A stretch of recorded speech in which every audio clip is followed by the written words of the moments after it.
And now it is my great pleasure to present to you Tadia.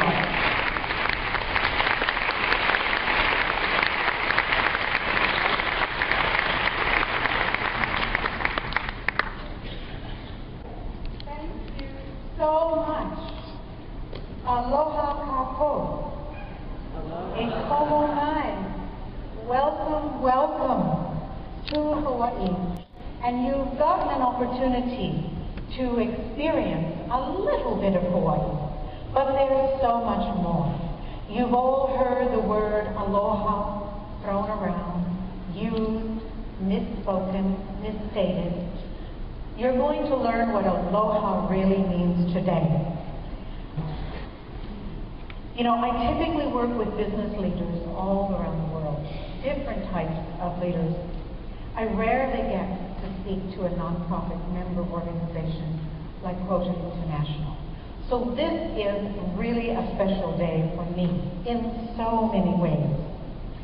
I use with them a 360-degree approach to their transformation process, their desire to be more successful, to be better, to be more competitive, to achieve, to get to have, yeah? But what I really find is you cannot ignore the practical nor the spiritual component that goes with motivating people to do good work and to be their best. So I often rely on the wisdom of the ancestors. And although people tend to look at ancestors or indigenous peoples as primitive, that is very wrong. They are not primitive. This is primary culture, the foundation, the basis for the moral conduct that we implement today and have throughout history. It is primary, never primitive. So, in the many years that I've spent in and out of Hawaii and going around the world, I have found aloha to be exceptional, and I'll tell you why in a bit. Having been raised among the Navajo and Apache, having lived in Los Angeles and worked in entertainment and business, Fortune 100, Fortune 50 companies, having lived in South Africa for 15 years during its critical emerging democracy days, now living in Hawaii in the middle of the Pacific Ocean, in another culture that is different and beautiful, I have been embraced and I have embraced all that there is to learn about having interaction with people of difference. It is wonderful to find points of unity in those differences. When I heard that you always give service and do service wherever you go for your conventions, I thought, wow, I've really found a home with you. And you have captured my heart, I can tell you that right now. I'm just so pleased. So, I hope that you will be able to appreciate what my heart feels and does as well. Akahai in Hawaii, lokahi apuike, ololu kamana'o, ha'a olana, ahui alana hila, aloha e, aloha e, aloha e.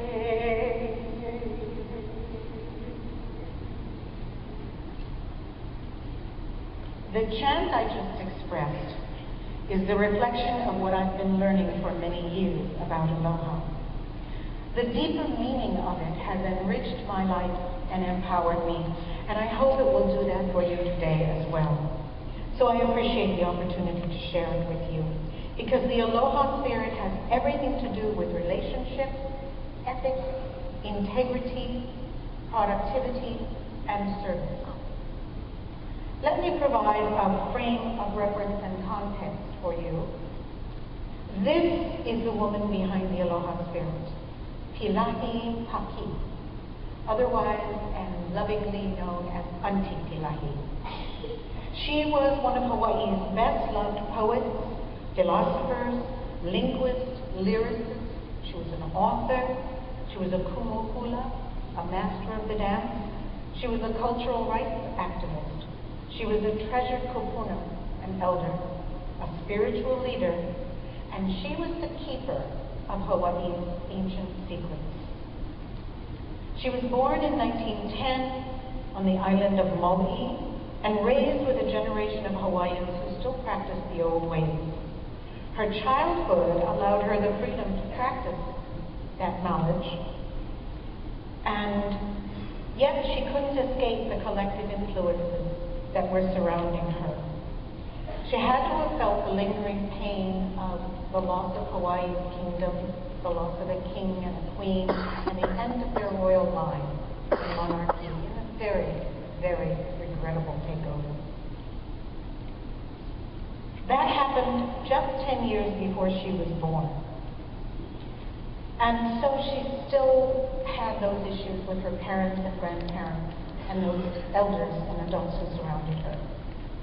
Nevertheless, she was affected by the world's shifting global issues, which were very interesting because she was young when World War I started and raged on. She was living during the time that America came of age, even though it was a terrible time for Hawaiians because their population declined rapidly and their socioeconomic and political status evaporated. Hawaii would never again be what Atitilahi and her ancestors knew. So she began these observations of our world in these islands, and she saw luxury ships start to come to Hawaii. That hadn't happened before. Presidents came, movie stars came. There was record-setting pineapple production. That was not there in her childhood. And then in 1939, World War II broke out right here on this island in Pearl Harbor, in her homeland, as Japanese bombers attacked our military. So she saw a lot as she grew up. She saw a great deal as a child, as an adolescent, and as a young adult. By 1952, she had become a very wise young woman, and she was inspired to compose the poetic acronym that you see for the word Aloha in the Hawaiian language, which you heard me express. And she gave each letter a significant meaning, and she named it the Pacific Prayer. So she started teaching this deeper understanding of Aloha, even when the tidal wave hit Hawaii, when the first hydrogen bomb was exploded in the world, as the contraceptive pill came into being, and as the polio vaccine was developed, and we all got inoculated. Then there was TV and the transistor radio that dramatically changed American lifestyle. And more celebrities and tourists came, now by the millions. 1959, Atitilahi saw Hawaii become a state, the 50th state of the United States. No longer a royal kingdom, no longer a territory, but a state. So then even more people came to Hawaii. And yet she still watched the Apollo 13 take off. She knew about the Concorde turbojet, first passenger airline like itself.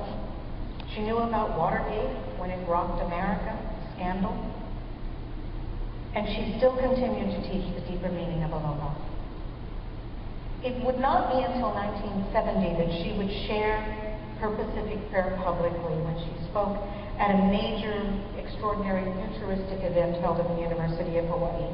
So in front of hundreds of citizens and legislators, politicians, visitors, and international observers, she expressed something exceptional. They were all speaking about population growth and economic development and environmental pollution, housing, transportation, and the continued deterioration of Hawaiian culture. We still talk about these same things today, all these years later. But on that day, proudly wearing her red mu'umu'u, she stood up and she cut through all the rhetoric and she simplified her message with the powerful wisdom of her ancestors. She explains that the word aloha is far more than the Proto-Polynesian root used as a greeting, or a farewell, or a salutation. She explained that it had deeper meaning and much greater scope than the limits of language could express. It is not just a word, she said. It is a working philosophy of her ancestors.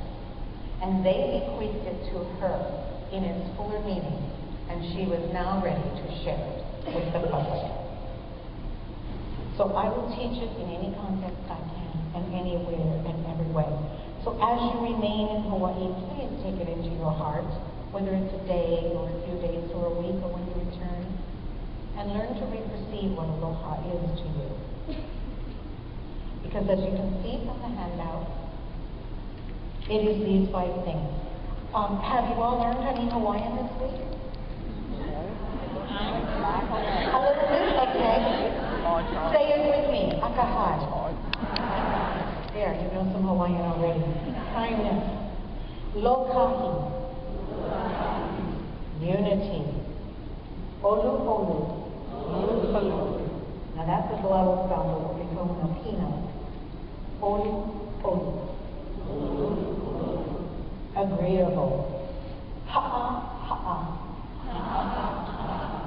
Got it? Want to try it again? Ha-ha, ha-ha. Humility. Aho-mui. My favorite one. People often ask me, how does aloha work? They want evidence. So you know what? I provide it. This is how being kind works. It actually elevates our endogenous opioid. Really, doctors in the house, any scientists? Okay, there you go. Endogenous opioids. It is the brain's version of morphine. It makes you feel better. So it also expands our blood vessels. It lowers our blood pressure. It helps us stay healthier. And being kind taught our evolutionary ancestors to cooperate and create strong emotional bonds with one another. And this again was for survival. So you know what? Kindness is actually etched into our DNA. It's our emotional bond. Let me tell you about the domino effect. The New England Journal of Medicine, I'm sure you're very familiar with that, reported that the domino effect showed up. They did this scientific study. They used an anonymous 28-year-old man. He walked into a clinic and he donated a kidney. It set off a ripple effect where the spouses or family members of the recipient of that kidney decided to donate one of theirs as well. So the ripple effect spanned the length and the breadth of the United States, and because of that one 28-year-old man, 10 more people received a new kidney as a result. So that's what our doctors call the domino effect. And same thing, the New England Journal of Medicine also says that kindness or acts of kindness spreads outwards to friends. And although many of us think that we're 6 degrees separation, you'll find out we're really only 3. So if at your table you were to talk to someone you hadn't met before now, and you said, are you a friend of so-and-so, or do you know someone so-and-so? Are you on Facebook with such and such? You will find that there will be 3 degrees and you will have connectivity. Very interesting. And that's from the scientific community. So it's really kind to be it's really simple to be kind. It really, really is. Yet, why aren't we always kind? You're working with people who have suffered from not having kindness in their lives. Probably some of you have not had kindness in your lives. So you are striving to be kind because you know its value. There's 4 simple ways to be kind. And this isn't necessarily for you, but as you recruit new members, as you try to build your membership with younger people who, unfortunately, many have not been given the same discipline or values that many of us who are mature have, they need to be taught these lessons because they might not have gotten them. Believe me, if they grew up watching TV, they didn't. So here's 4 real simple steps that you can help others implement. We know when it's not there. When you are with people, give them your attention. Really be there for them. That's really important. Especially when you're angry. It's very hard to be nice and kind when you're angry. So you really have to deal with moods, but while you're in Hawaii, is there any reason to be upset? Of course not. Believe me, my stress level was reduced tremendously when I came from Johannesburg to Hawaii. And I live far away from Honolulu, so I'm in a little kind of village, maybe 30,000 people on the ocean. Rather quiet, although it's changing, unfortunately. Sometimes the Aloha spirit is called the golden rule of Hawaii. And here is why. And I think as you start looking at all the major religions, you'll see that the tradition is the same everywhere. Every belief tradition teaches the same thing. And it's so simple. But why is our world so unkind? So just a reminder, again, unity and diversity here. Could I please ask 2 volunteers to read loud and proud these timeless messages? I find quotes are wonderful reminders of things that I often forget. Do I have 2 volunteers who will stand up and read loud and proud? Thank you.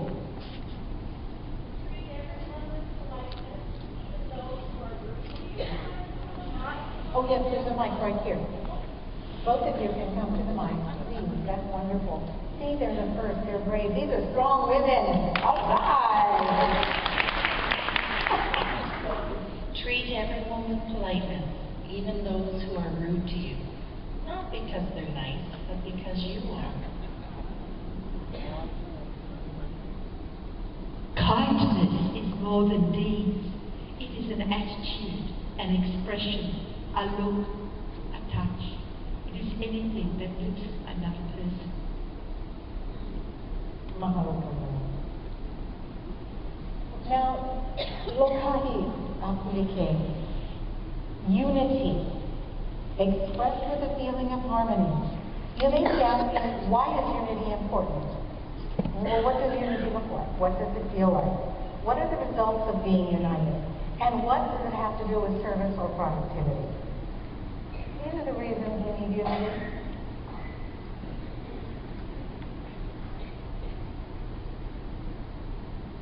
Are any of these familiar to anyone here?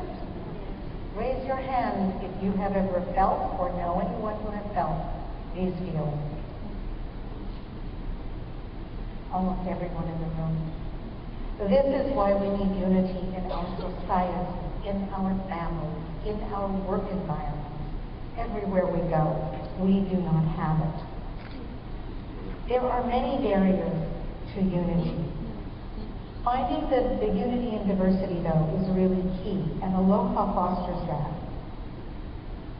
When we are disunified, we are dissatisfied.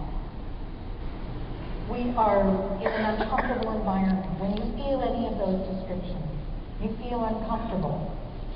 When you feel any one of these, it will cause you mental and physical distress, won't it? Anyway, I get angry, and what I have to do is remind myself, who's it hurting? It's really only hurting me. And what price do I pay if I hold on to it and I go into a road rage mode? Not helping me. So I have to remind myself how to release anger all the time. And when you have aloha in your heart, which is what I have to do, I have to think about aloha. Okay, is this aloha? Am I expressing aloha? No, I'm not. So chill out. That's how it helps me. So let me ask you this. Are you willing to demonstrate unity right now? Do you think you can demonstrate unity? You think you're pretty united? Yeah? You're certainly diverse? Let's see how united are you. Do you think you're a team player? Okay, I'd like you to partner with your neighbor, someone close to you at the table. Now that you have your partner stand up. So stand with your partner and face one another. Now, I'm going to ask you to demonstrate unity for only 3 minutes. That is not a long time. And all I want you to do is tell each other what you ate today, or what your passion is, or your favorite sport. Anything. Just what's important to you. Wait, Great. Yeah, okay. Here's the last instruction. You have to communicate that to each other. You're all clear on that, right? But you can't speak it. You have to sing it. Ah, you said you were united. You said you were team players. So,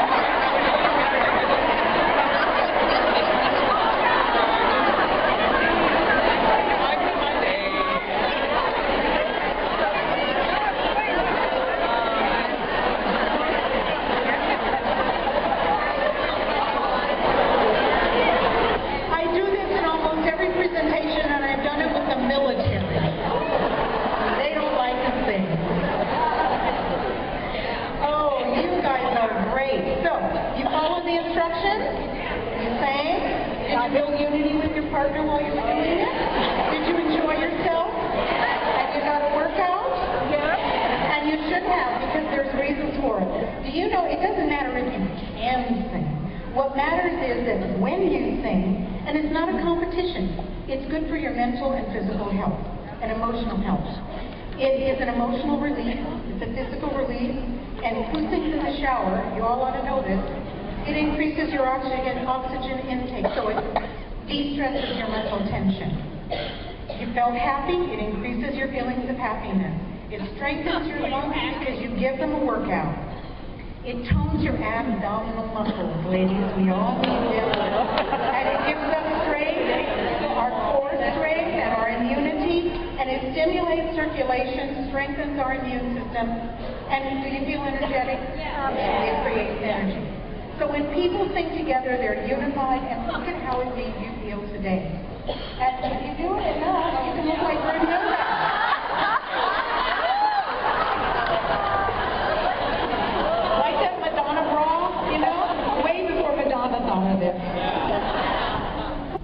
Have any of you read the book about humility by Jim Collins called From Good to Great?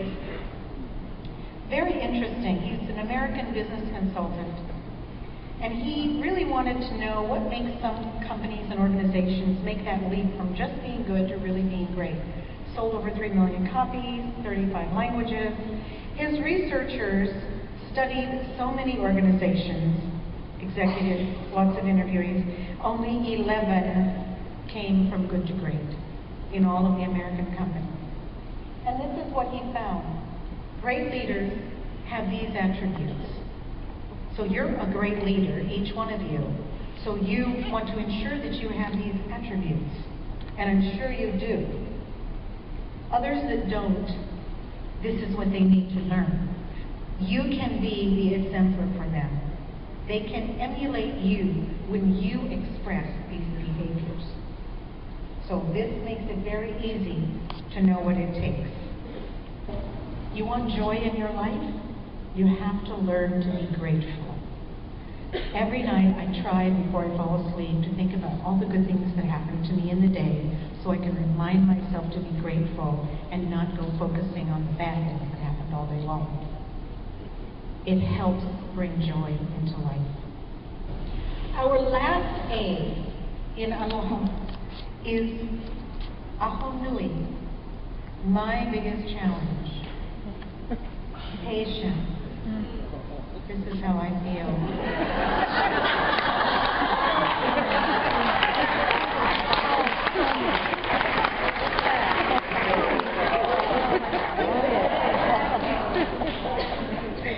So I'm not the only one here who needs to practice patience. Everything takes time. Time takes patience. So whether you're planning, whether you're growing or evaluating a project or a program, whether you're taking measurements of how effective a program was, these take patience to do. Otherwise you will not get accurate results. And we know that sometimes we have to just accommodate and adjust and modify and adapt to those around us, or aspects around us to be able to succeed in what our project is. And this applies to lifestyle, it applies to family. If it's not in your control, let it go. If it's within your control, deal with it patiently. It will always be enough. Patience will pay. And these are the ways that we can make patience pay. When you grow patient with yourself, what you learn is you can enjoy the process of getting there and not just the result. So yes, keep your eye on the prize, but the process of getting to the prize can be as valuable because that's where you grow. You don't grow when you're there, you grow getting there. So now you have learned the real Aloha spirit and its deeper meaning. I hope that I have been kind to you because you have certainly been kind to me. You have expressed Aloha. I feel very much in unity with you, and I've enjoyed the harmony and the fun we've had. We are all cut from the same cloth, and I know that. So I am a comrade with you in all of your efforts. You have expressed Aloha. You've been very agreeable people. God, you're my favorite audience. And I hope I've been pleasant to you. You have expressed Aloha. And I am humbled by your participation and appreciate your modesty and hope that I have been as well. You've expressed Aloha. You've been patient. I've been persevering. Together we are shaping the world, and we can do it with Aloha. There are effective methodologies embedded here, and I only gave you about a third of what it really is. It goes very, very deep. But what I gave you, I hope you will keep and enjoy. So I would really like to thank Quota International and its leadership. You are so committed to such noble goals. So I say in Hawaiian, mahalo nui loa. Thank you very much for all the magnificent service that each of you give to others. More than anything, I want you to know how much I honor each and every one of you for expressing your aloha so generously to me today. Thank you so much.